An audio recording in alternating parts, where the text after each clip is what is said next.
Hello, everyone. Jeffrey Tefertiller back with another Service Management Leadership podcast. We have Kevin McEvilly with Canvas Worldwide. Kevin, how are you? I'm very good. Very good.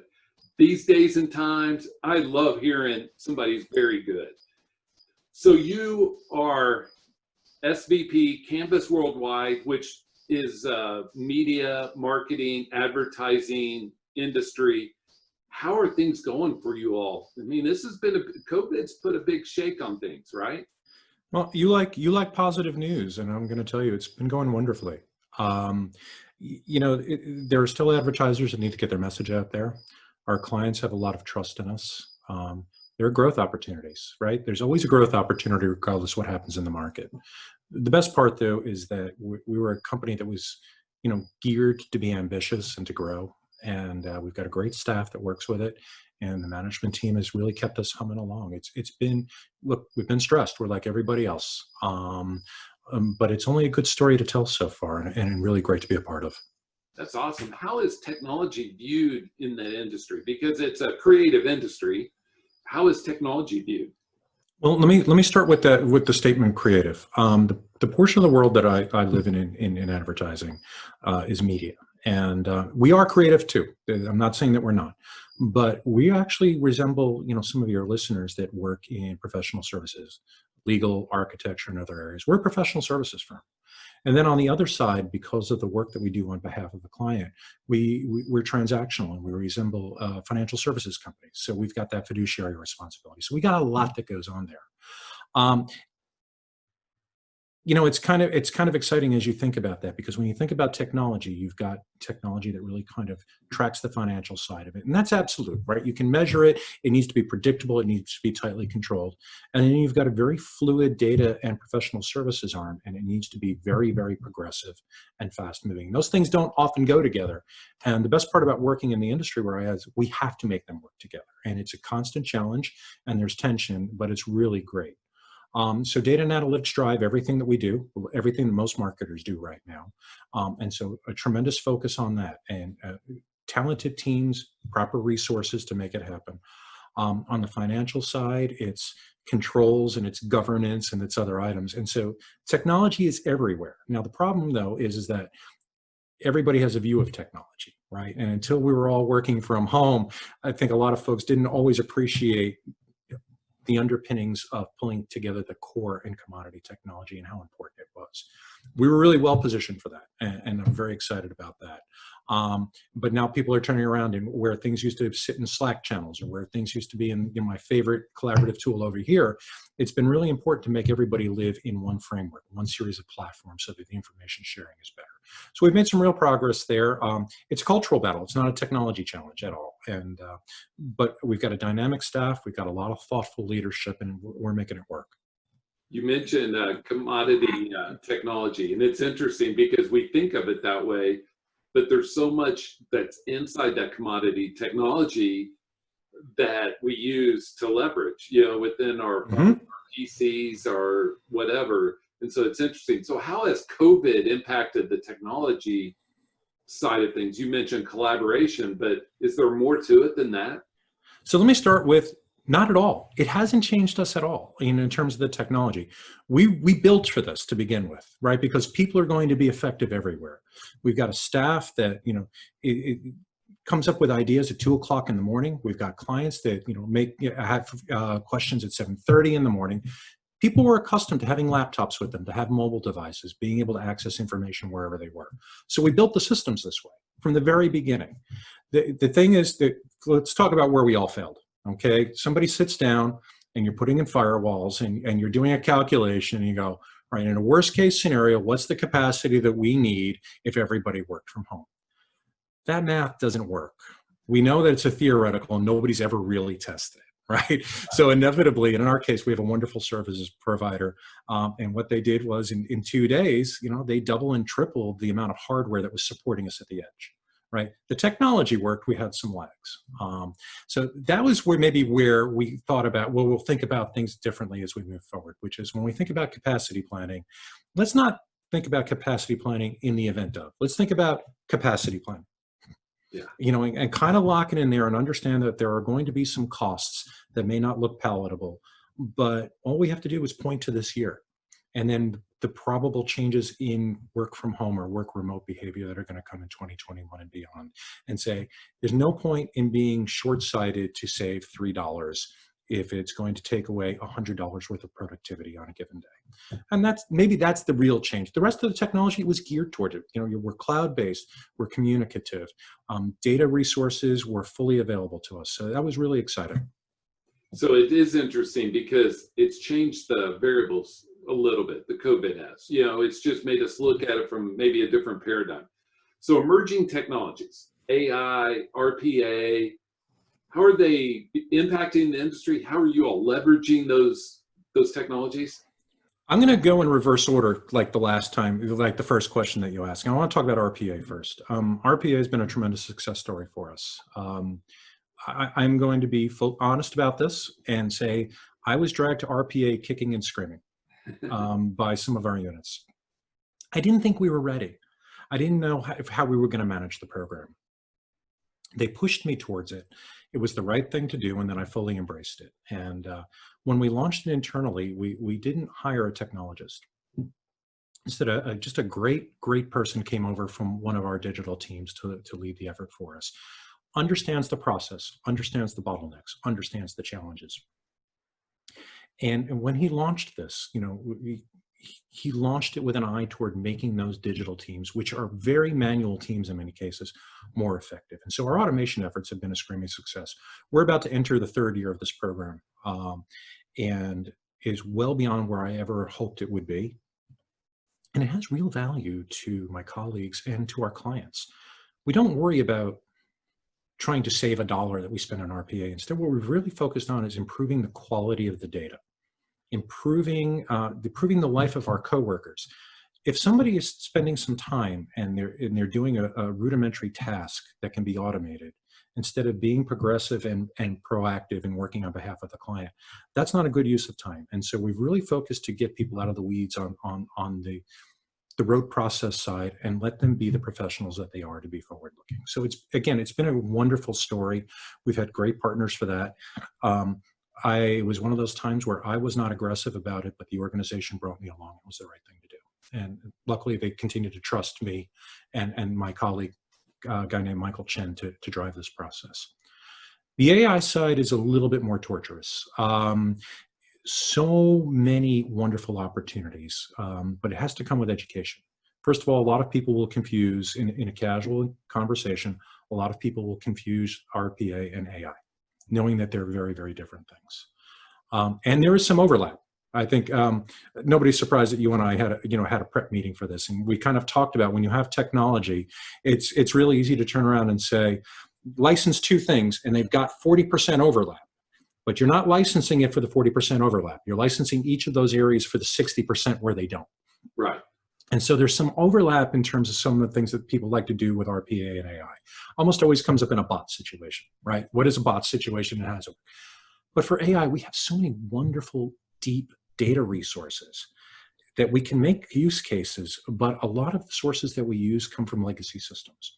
How do you tap those legacy systems? How do you unravel it? How do you make something available? How, when you have 20 different information resources, can you use AI to unlock that? We haven't fully gotten our arms around that yet because it is a massive undertaking. But more importantly, we're waiting on some of our vendors and working with some of our vendors to drive that conversation, because we need them to unlock their resources before we can lock them at a higher level on behalf of our clients. And so it's a lot of conversation. It's a lot of collaboration. It's going to continue to be one of those very difficult conversations as we go into next year. I do think there's going to be that gee wow moment. There have been some really good solutions out there. A few of them based on Watson, a few of them are proprietary. But as those use cases get defined into our space with our information sources and media, there's going to be a switch that's going to get thrown, and then we're all going to be very, very deep into it. It'll be disruptive, because I can only imagine every time I'm around legacy systems, the integrations aren't there to tap into, but you have all this great data. And so in the analytics, and it's how do we merge those? On the topic of analytics, you mentioned it earlier. How are analytics leveraged by the industry and at Canvas? It's what guides everything that we do. Look, nobody gives you a pile of money and says, hey, go put some ads on the air. I mean, it'd be great if they did, right? But they wouldn't be our client for very long. The next person would be on the job. And so the idea is to be effective. And you'll hear lots of conversations and people will talk about ROI. And the reality of analytics is to develop that connection to a consumer, to the right consumer at the right time for the right product. And it's all driven by the analytics execution. There's all the data that we talked about before is available. It's finding the right data. It's finding the trends. It's talking about the right way to weight things. And that's why analytics doesn't sit in a department with somebody else. It doesn't sit in an IT department. It doesn't sit in a strategy department. Analytics is its own thing. It is a consulting practice. It's core to what we do as organizations and any of our media organizations. And it should be a key function when and feature when we drive strategy conversations on behalf of the client.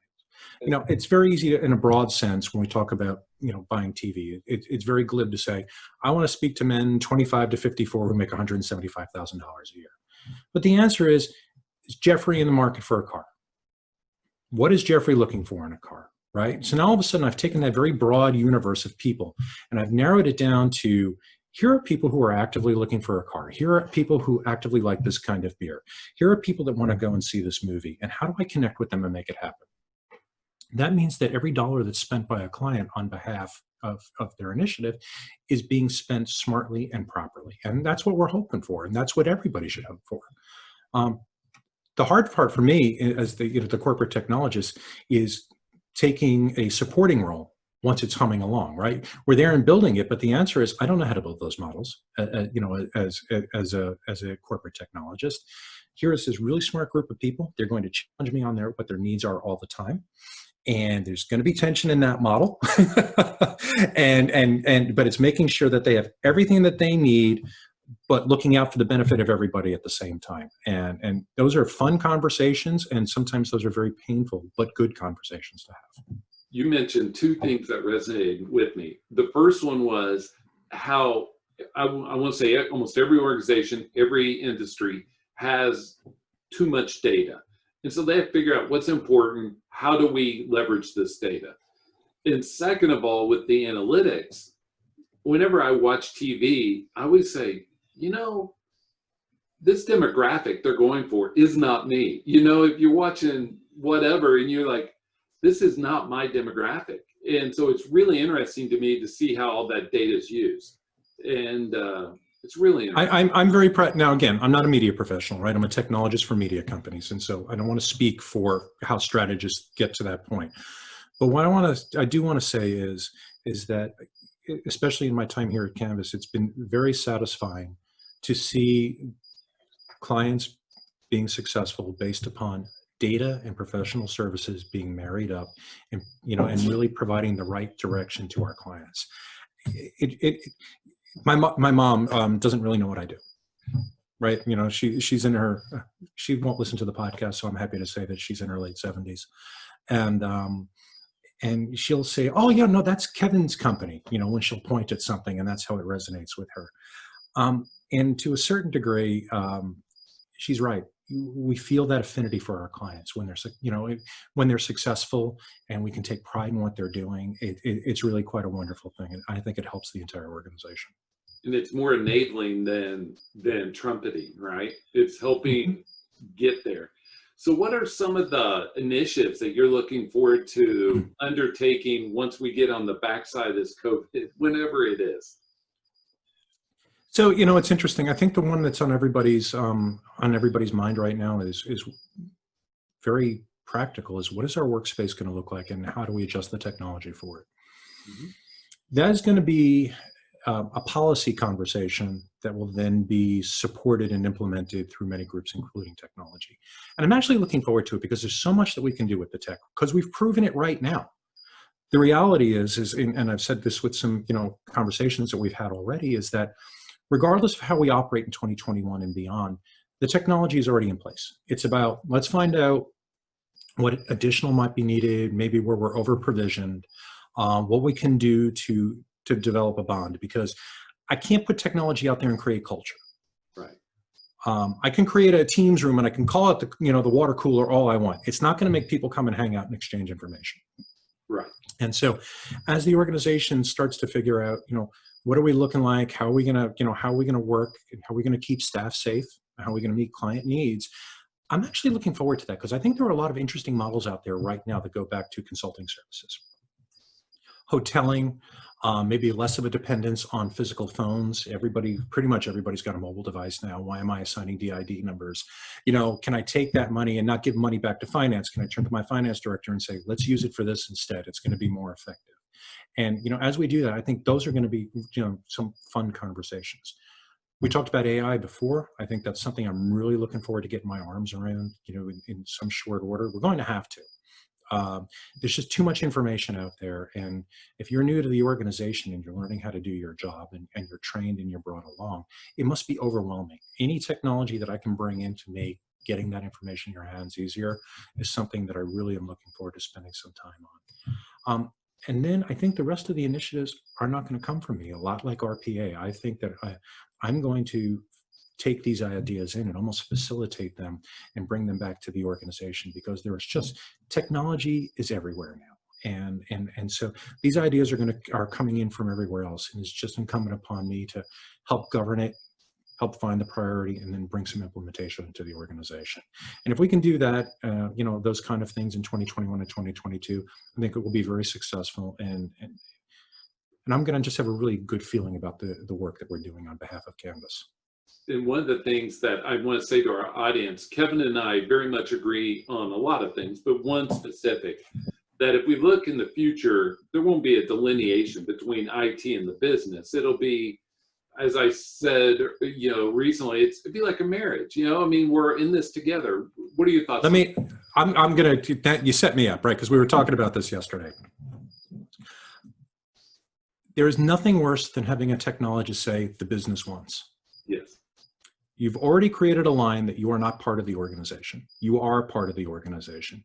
You are a vibrant and important part of the organization. And when you say the business wants, you immediately deprecate your value to the organization and you put a block up. And I get it some days. And I especially get it if you're a tier 1 help desk person that's been inundated because Microsoft threw out a patch that failed. I get it. I really, really do. You want to close the door. You just want to take things out of a ticket queue and you want to move forward. That bunker mentality doesn't work across a technology organization. We are the business. The example, you and I were talking about the other day, and I'll mention it here, is that technology is everywhere, and it would be foolish for us to think that it's not. The example we were talking about in the prep for the meeting was a hot dog cart outside of my office one day, where a finance person said to me, well, they don't have technology. And we talked about, they went through city licensing and there's technology there. That person has a tax liability that they have to track. And so they've got something running to tabulate their books. And they had a tremendous supply chain to get the hot dogs into the water on that cart that we can't even begin to wrap our arms around. So the technology is everywhere, and trying to bring it together and think about it is the key job of technologists on the corporate side these days. Saying the business wants doesn't allow you to participate in that conversation the way that you should. And it's a small thing, but it is my pet peeve. It is my number one pet peeve when I speak with people about jobs. It's mine too. And I told you that I put out something earlier this week before we even talked about it, because I see it as a marriage. And we're going to share a checkbook. We're going to share a 5-year strategy, all this stuff. And to your point, it'd be like me going in and saying, hey, clerk, my wife wants, right? Because I'm the one paying for it. There's a disconnect. And it's better for us to buy that house together with the business versus saying, hey, I'm going to relinquish all of my opinions and just say, let's follow that train through. There's the other side of this, and we're probably going to spend more time on this than you and I had imagined, but the other side of this conversation is we're also working against biases in the organization. There are people that think that, corporate IT, if it plugs into the wall, that's great, and then otherwise stay out of my way. And there's a trust issue that needs to go along with that. And there's no perfect answer to it. I gave a presentation in Chicago last year at a conference. And you like how I slipped that in, that I did a conference and I spoke at those? That was so subtle on my part. And it was about change management. And I was sitting there and going, why are they asking me about change management? And then I realized that's what I do. And then as we sat down to talk to this room of technologists, it was an hour-long session, and my presentation was exactly 15 minutes long. And the company said, well, what are you going to do? I said, watch this room light up when we start talking. And when it did, everybody started exchanging stories. And really what it came down to is that I gave the room my view of it, and then we started to solicit feedback. And I said, let's take what I call the laptop problem, right? I can be the CIO of a Fortune 100 company, and somebody's going to come up to me and say, I don't like my laptop very much. What are you going to do about it? And you could fluff somebody off, or you could get involved. If it's your CFO, you are absolutely involved, because you will do everything right down to say, whatever you want, ma'am and sir. But if it's an entry-level person, how do you deal with that? And the answer is, if that's how they choose to engage with you, you have to accept the premise. You have to accept the premise, but you don't want to be defined by it. So you turn it around, and then you start to use that trust to change the conversation. Hey, how's the new laptop? Wanted to talk to you about this workflow tool that we've been looking at. I was hoping you could help us define it out a little bit. Oh, hey, that workflow tool was great. What we're really talking about now is we need a document retention strategy, and we were wondering what the impact is of this. And hey, what are these information sources? So now they engaged you on the laptop, and that's all they wanted for it, but you've turned it around, and you've started to build a partnership out of that, because they trusted you at that level because you got them what they needed. Now it's incumbent upon you to change the dynamic, not them. And sometimes it's very easy, and there's still relationships I'm working on. I hear you. And I see that as, there are a lot of books written on the topic, lots of books. But I see it as an art, not a science, like many things that we do. And it's not a do A, B, and C and you'll be successful. It's all about dealing with people where they are, trying to create outcomes for them and you in some kind of partnership. Is that how you see it? That's exactly how I see it. And it all starts with trust. Everything starts with trust. And if you don't have trust, then it's time to move on. Right. And actually, in that Chicago session, that's what it came down to. And I said, well, then maybe what you need is another job. If you can't get that, your message is not resonating with them for whatever reason. The problem might not be them. It might be you in that environment. Right. And maybe you should be somewhere else. That's okay. Because in the end, remember, we sit over everything, right? HR turns to us to manage confidential information. They have to trust us. Finance turns to us for confidential information. They have to trust us. Clients have PII that are going to pass through our systems. They have to trust us. Yes, in that case, it's trust but verify, right? That's why we have all of our certifications. That's why we go through the processes. That's why, SIG questionnaires we're taking care of. But it always comes down to trust. Yeah. That's why it's a marriage. That's why I always think of those as marriages. So if you look into your crystal ball, you and I have seen a long road trip. We've seen this play out, all this many times. What technologies do you think will be the most impactful to the industry and Canvas 5 years from now? Well, I'm going to start with where I was wrong. I'm going to reach over here. When this thing was rolled out, I was like, no way. Because we were in an era where devices were being created for specific use. It was divergence, not convergence. Right. So the first iPhone rolled out, 12, 13 years ago? I was like, no, never going to work in a corporate environment. Not wrong. Okay, that's missed entirely. Look, and you can laugh at me. If anybody's listening and they're laughing at me, you've got those moments too. First thing you got to do is be honest about the misses and realize why you missed it. As we look forward, today, Amazon announced that they're making 7,000 podcasts available through Alexa, Amazon Echo. I continue personally to be fascinated with voice UIs. They struggle. Certainly Amazon does a wonderful job. Google does a wonderful job. Apple's worried about our data security first, per them, and so maybe they do a slightly less wonderful job of it. But the ability to ease the exchange of information for simple questions, for interactions, I continue to be fascinated by voice. If we talk about our industry, what's the power of voice for search? If search is a huge component of what we do as a media company, then unlocking the power of voice is something that we need to be focused on and to really investigate. And the first way to investigate it is to investigate it for ourselves, right? And to figure out ways to unlock it. You know, look in the background, I'm sitting in upstate New York, and the house is about 100 years old. And the goal is I've got technology embedded everywhere, but it needs to not be obvious. Those are the kind of technology things that excite me. And, you know, to make it useful, to make it helpful, to make it a little predictive, not too predictive, because there's that creepy level when you get on home. But how do I use my voice to find the movie that we're going to tonight, to create the appropriate shopping list, but to not struggle with it so that it can be a casual conversation. So there's that.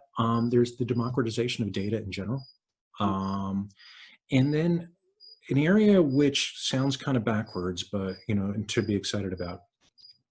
I'm very excited about a lot of the advances we're seeing in data security right now. And that's because data security belongs to everybody. And the world is really waking up to that. CCPA certainly is helping guide the conversation here. GDPR guided it. You know, now that people have these devices around their house that can stream 7,000 podcasts by saying stream the podcast, everybody's thinking about it. Now we have this great opportunity for education, which is always the first step. But then how do we bring different tools to that? How do we make it easy? And that's the part I'm really starting to look forward to. And I think that the second half of 2021 and 2022, I'm really hopeful for some of the roadmaps that I've seen out there for data security to be upfront, but not intrusive in people's lives. And that'll be a great moment for everybody where you can start to really work in a degree of comfort. Right, especially when we think of most of our breaches come through a partner or vendor. You know, it's kind of interesting how data is, we have so much of it, but it's also valuable to both the person that holds it and other people who may want to hold it in the future, right? Yeah, exactly. And again, you know, when we talk about those breaches that happen on vendors, and, you know, whether it's in a personal level or whether it's on a professional level, it always starts with a person, right? It always starts with a person. And that's where education has come, you know, forward by leaps and bounds over the last 10 years. When we talked about before about garnering trust, CISOs have been very, very good about, you know, raising the risk threat. The great CISOs have been pragmatic to recognize that you can't throw it down right away and terrify everybody. You've got to be pragmatic and you've got to walk people along. We're working with a wonderful CISO right now that way. And, you know, he recognized that he couldn't come on and say, we have to do X, Y, and Z right away. He said, let's get to X. And then let's move this along, because it's a progression. It's not a moment, it's a progression. And those are some wonderful people to work with, because they really educate and they, by the way, there's the trust word again. They really garner trust in the people that they're working with to bring it along. And like so many things, it's a movie, not a snapshot. If I think of our favorite movies and I just gave you a snapshot and you hadn't seen that movie before, you wouldn't know what's going on or any of the context. And so walk them through that movie and say, here's what's going on, here's how we're helping you. So we use the words, you know, people use the words continuous improvement all the time, and I don't think that they actually think about what it means. Right. And continuous improvement is for everybody, regardless of where they are on the technology spectrum, right? And look, you could be a neophyte, and continuous improvement for you moves you from neophyte up a few steps, and we have to celebrate that move. We can't say, oh, look how far behind us they are. No, we have to look at their improvement and put it in the appropriate context and not judge it against where we might be on that cycle. Because somebody invested in us, right? No matter who you are, you've been invested in. And so we owe that obligation to others. I'm surrounded by people smarter than me, and that's the goal, right? They're bringing me along sometimes, and I get that. I absolutely get that. Hopefully, they don't judge me. But, you know, we've got to make sure that we create that environment for everybody on all these technology fronts, but especially on the information security side.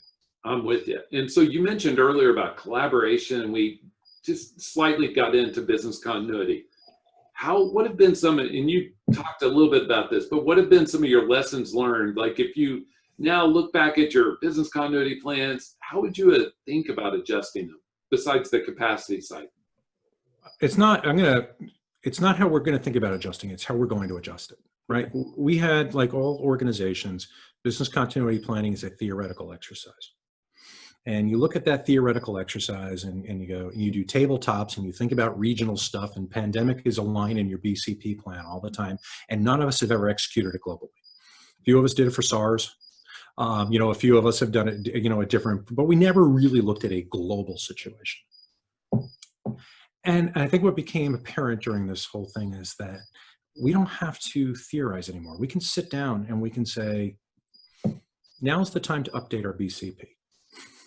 Let's not talk about what we did right or wrong. Let's just update our BCP right now. Let's just sit down and say, I'm sorry, I know you're busy. I need 3 hours. We'll do it in 1 hour chunks, but let's document the processes, because here's the key. The processes may be the same that you documented the first time. Your priority level better be different. Right. You see it Right? differently. We've been given new information, new data points. We need to see the old problem through new eyes. And that's it. And right now, the processes might have all been documented, and everybody says the same thing. I need email up right away. You know, that's, first of all, that's not a BCP. That's a DR plan. That's Right. different. Yes. But when we turn around and we say, all right, now's the time. What worked? What's working? Where are you disproportionately spending your time? And does that mean it's a priority, or it's something that you need to fix? And I think that's the exciting part of this right now.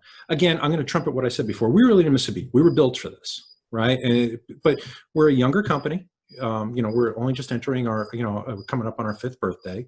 So, you know, we're flexible. You know, we're a few hundred people. So there's a dynamic nature between the professionals that we had. So I didn't have a whole lot of legacy stuff to have to worry about and break down. And you're fighting important versus the urgent there, right? I mean, that's it. Yeah, and you know, and that's a great quote, because I do love that quote, and I wish I had brought it up first. So I'm a little envious right now. In the end, it's all important, right? Executing for the clients, being aware of employee safety, right? Finding some private time to make sure that you're okay too. Which, by the way, I don't think any of us is good at right now in this. Maybe that's the thing that we should all figure out how to put into our BCP plan. Is you know, just a personal wellness check instead of being always on. But then as we move on forward, say, okay, that's great. It's all important. There are only a couple of urgent issues. You know, for me, if I'll only just look at my team, my urgent issues will always be, how are the people that I work with? Are they safe? Are they healthy? Right? Are their personal prioritizations taken care of? Because until that's done, I really can't ask them to engage on something on a corporate level. And then everything else we'll figure out. And then as you move forward and say, that's the urgent item, everything else is important, then everything kind of falls into line after that. And if we get to the end of this and that BCP plan is updated, and I see that the priorities have adjusted from where we first wrote them, the exercise will have been a screaming success. Yes. And so on BC plans, the one variable I see most organizations that I talk to, they say, oh, our old one's fine. And I was thinking, A, you have new data points, but B, when 2 events collide, then you're in trouble. Think about the wildfires out on the West Coast, the hurricanes down on the Gulf. You have everybody scattered at their homes, and now they can't get in their homes, right? And so now it's even those 2 events now have exponentially impacted you. Well, you know, and actually that was, I'm glad you brought that up, because that's been one of the challenges about updating the plan in the midst of all this. The one thing that happened through this is that everybody was available. So they got home, their VPN fired up, they were online, they had power, they were good to go. And as we were looking at some of the prioritization efforts and some of the plans, we had to remind people to say, I need you to not think, yes, please think about today, because we can prioritize it. Right now, I know I sound like a hypocrite, but now I need you to think about this a little bit different. Now I need you to think about what happens if the LA office is physically unavailable for a period of time and some portion of your staff is unavailable. I've been doing this for 30 years. I've lived through, in the last 20 years, 5 once-in-a-lifetime events. We need to stop calling them once-in-a-lifetime events, and we just need to start planning for these as part of our ongoing operation. Yep. And just stop dealing with it separate. Anybody that says it's in a drawer, it's fine, they're using it to be able to put a check mark next to some sort of RFP somewhere to say that we have a business continuity plan. And the answer is, that's fine to win business. That's not okay to run it. I'm with you. And part of that, think about this. If let's go back a year, right? A year goes paradigm. If we think back in that paradigm and we say we have worried about loss of power at the home office, let's have a generator, all of this. And if not, we'll send everybody home. You can't send everybody home and assume they have power if the company doesn't have power. And that's some of the things on the the Gulf Coast or up in the Pacific Northwest that they're battling is there are no assumptions about any of that. Your telco may not be giving you internet or whatever. I'll give you a very real example that happened when Superstorm Sandy came to New York, and it swamped us. It was the very last week on a job for me. I had resigned. I was walking out the door, and I was working for a really great guy, and I say that not just because he might listen to the broadcast. And he looked at me and he said, "I don't know what I'm going to do." I said, "Look, I don't start my new gig for 2 weeks. We'll sit through, we'll do this together, we'll do whatever." What became very apparent is my apartment on East 91st Street in Manhattan, I was the only employee that had power for like 3 days. And so all of a sudden, my house became the hub for not just technology stuff, but corporate reporting. You know what? Wall Street, even though Wall Street didn't have power, Wall Street itself, there were regulatory filings that needed to go in. There was other stuff that none of us had counted on in that event. And it's going through a 525 square foot apartment on the Upper East Side for a guy that turned in his resignation. These are things that when you do the tabletop exercise, you don't count on. Right? You just don't.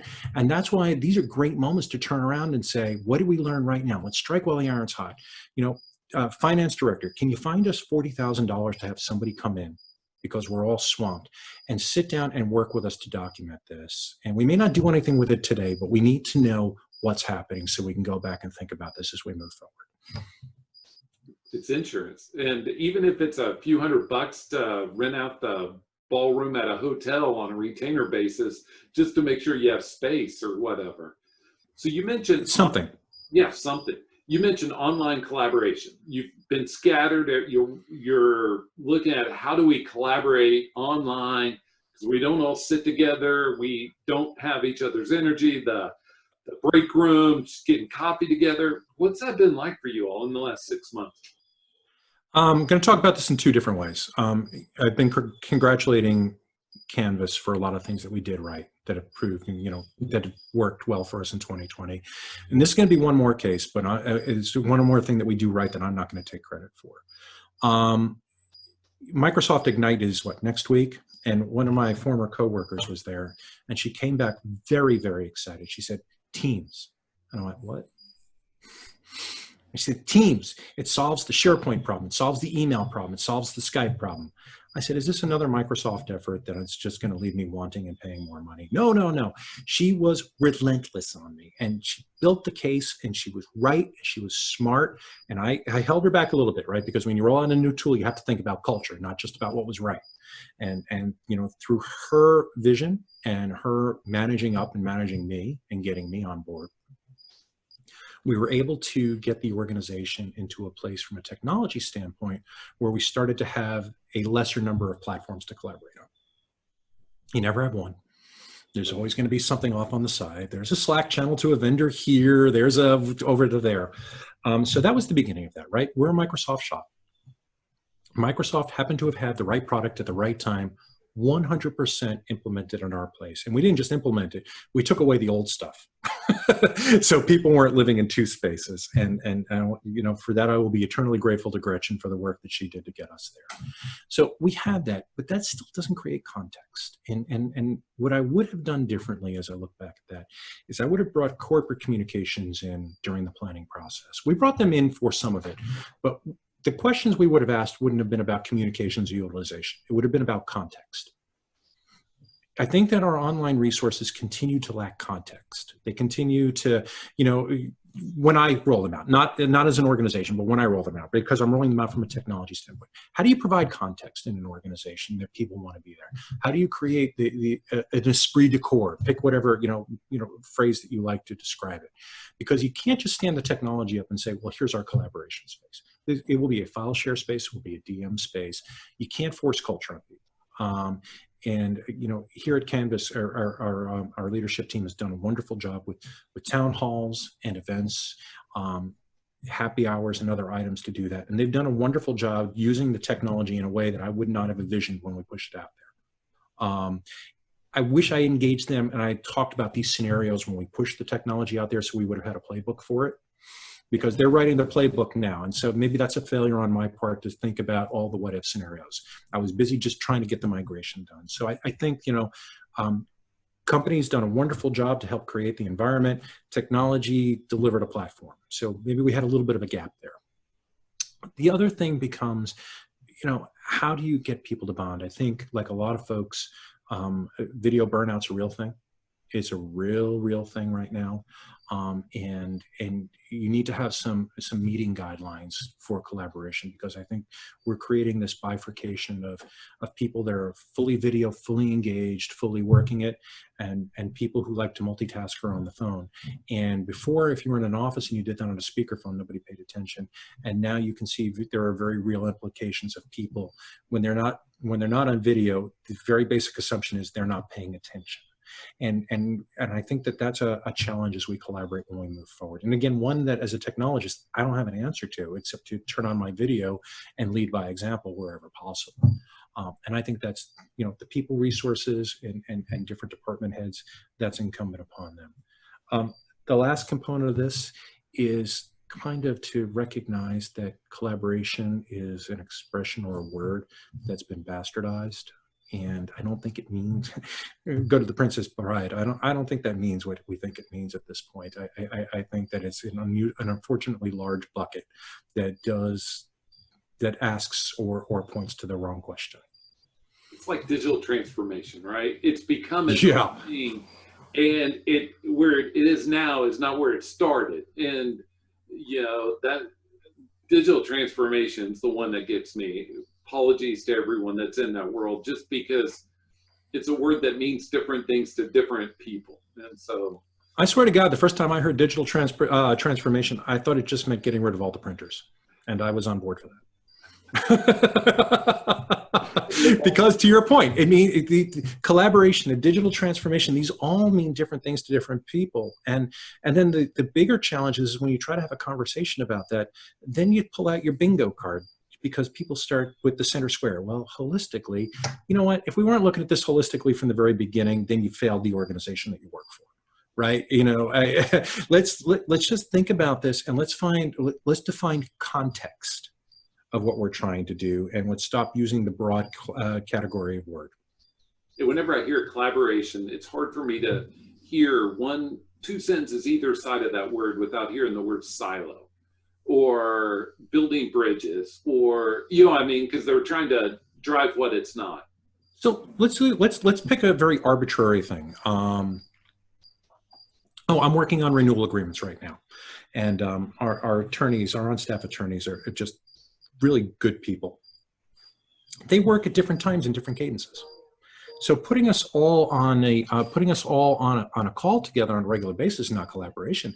Collaboration is taking these renewal agreements from start to finish and delivering them in a timely way for the organization.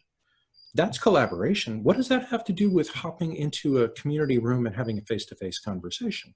In that case, collaboration is perfectly acceptable with email and command of the English language. They obviously have a much better command of it than I do, but and so that qualifies as collaboration. But when we talk about collaboration tools, the very thing that I just railed against, email, is all of a sudden my collaboration tool with legal.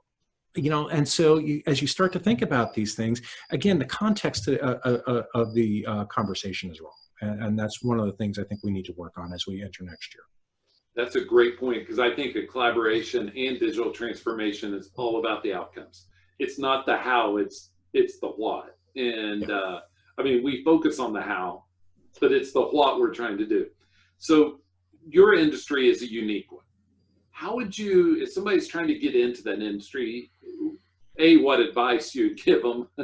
Hopefully it's positive and no, but also what guidance would you offer? So I have occasionally on bad days been known to walk the halls and go, I left a Wall Street career for this, right? Those are on the bad days. And I very rarely regret the move. It is an industry of dynamic thinkers, people who are proactive, who, I can't tell you how smart the people I work with are. It is remarkable. One of the challenges that I've had from working from home is I find that their energy and their intelligence lifts me up. They are dynamic thinkers. They really, really are. and such a broad range of ages. It's a great industry. It's a professional services industry first and foremost, and means that comes with the challenges of being in a professional services organization. We are not a technology company first, and so we're having a technology conversation right now, which is why I wanted to draw this distinction. If your passion is technology and implementing and process improvement and trying to figure out how to democratize and then govern at the exact same time technology, this is a great place to be. If your desire is to build product, you can do that in this industry also. Maybe it's not an agency. Analytics products, yes, marketing, but maybe it's for a product company that is in an adjacent industry, and because a different series of needs and desires to move along with it. We were talking about, somebody asked me recently, I don't know if it was you, and they said, what do you look for when you hire? And I said, look, I look for three things. I look for somebody that has intellectual curiosity, right? You can't teach that. Right. And the ability to engage in abstract thought, because to take some concepts that come to you and mix them around is wonderful. And I am surrounded by people that have those two traits. That is an agency. But the third thing is if they can communicate, right? And we all are successful and unsuccessful to varying levels, regardless of the industry. If you have all three, I'll probably end up working for you, even if I hire you, because that's, you're going to be on a wonderful trajectory. For technology and agencies, it's about using the data. It's about taking the platforms that are available. And so if that's exciting to you, this is a great place to be. If you want to build hardcore heads down technology, a much bigger company or a purpose-built company would be good for that. That's interesting. So last question as we tidy up, and this has been a great conversation. I appreciate your time, Kevin, is if you were given a blank check and just say, hey, on your experience, all you know, all you bring to the table, what would you invest in your at Canvas? What would you say? I see the value. Let's spend X to get Y. So this question has been on the document that you floated to me 2 weeks ago, and I still don't have an answer. And I was thinking about it where a lot of us do our best thinking. I was in the shower this morning, and what I'd said to you yesterday was, I wish I had more people, but not for the reason that technologists ask for people, right? There's never been a technology team anywhere that said that they were properly staffed. Never. Have you met one of them? Nope. No, right? That's not why I would want more people. I would want more people to be able to connect with all of these tremendously talented professionals that are around me that have ideas and feel like they either need to run shadow IT or don't have a voice at the table. And so I said that to you yesterday, and I refined it this morning when I was in the shower. And what I came up with, I would like to develop a small skunkworks team that I could keep protected from the day-to-day life at any place that I work. And I don't necessarily I want a technologist in there or two technologists in there, but I want people who are articulate, who are intellectually curious, who want to be able to drive and can articulate it back. The great ideas are going to come from all the hidden corners in an organization. And sometimes we just don't have enough time to engage those people. And so that's what I would do. There's I don't know, have you ever watched The West Wing? Yes.